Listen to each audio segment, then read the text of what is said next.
Executing. So this is another back-to-back test on the same battery. Arming now.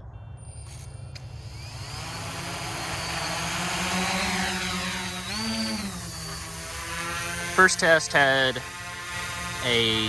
seems like a correct amount of thrust. Second test looked like maybe a little bit of under thrust, so we're gonna see how this performs.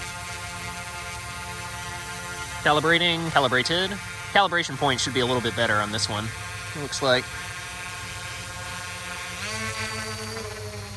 Moving to initial position.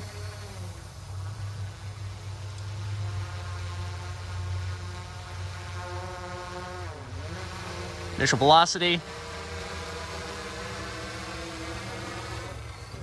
Attitude.